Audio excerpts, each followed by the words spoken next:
pagi anak-anak, apa kabar kalian hari ini? Ibu harap kalian dalam keadaan baik-baik saja. Sebelum memulai pelajaran kita hari ini, Ibu meminta salah satu anak untuk memimpin kita dalam doa. Pada minggu lalu, kita telah mempelajari tentang ciri-ciri makhluk hidup.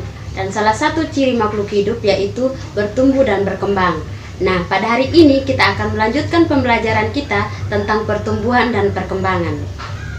Jadi, tujuan pembelajaran kita pada hari ini ada dua, yaitu yang pertama, siswa dapat menjelaskan pengertian pertumbuhan dan perkembangan. Dan yang kedua, siswa mampu mendeskripsikan faktor-faktor yang mempengaruhi pertumbuhan dan perkembangan. Kita masuk yang pertama, yaitu pengertian pertumbuhan dan perkembangan. Pertumbuhan adalah proses bertambahnya ukuran atau volume sel dalam makhluk hidup yang bersifat irreversibel atau tidak dapat kembali.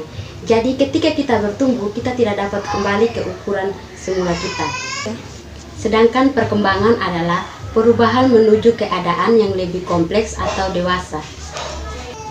Selanjutnya, kita akan masuk pada tujuan pembelajaran yang kedua, yaitu siswa mampu mendeskripsikan faktor-faktor yang mempengaruhi pertumbuhan dan perkembangan.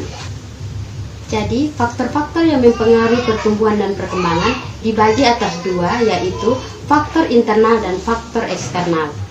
Pertama, faktor internal, yaitu faktor yang mempengaruhi pertumbuhan dan perkembangan dari dalam makhluk hidup itu sendiri. Terbagi atas dua, yaitu hormon dan gen. Hormon adalah zat yang berfungsi untuk mengendalikan fungsi dalam tubuh. Contoh hormon pada tumbuhan ada aksin, giberelin, dan sitokinin. Sedangkan pada manusia terdapat hormon estrogen dan progesteron. Sedangkan gen merupakan substansi atau materi yang diturunkan dari induk ke keturunannya, di mana gen ini akan mempengaruhi ciri-ciri pada makhluk hidup. Contohnya pada kulit buah dan warna buah dan sebagainya. Yang berikut yaitu faktor eksternal, yaitu faktor yang mempengaruhi pertumbuhan dan perkembangan makhluk hidup dari luar. Faktor eksternal ini dibagi atas 5 bagian. Yang pertama, makanan atau nutrisi. Yang kedua, suhu. Yang ketiga, cahaya. Yang keempat, air. Yang kelima, tanah. Proses pertumbuhan dan perkembangan pada tumbuhan diawali dengan proses perkecambahan.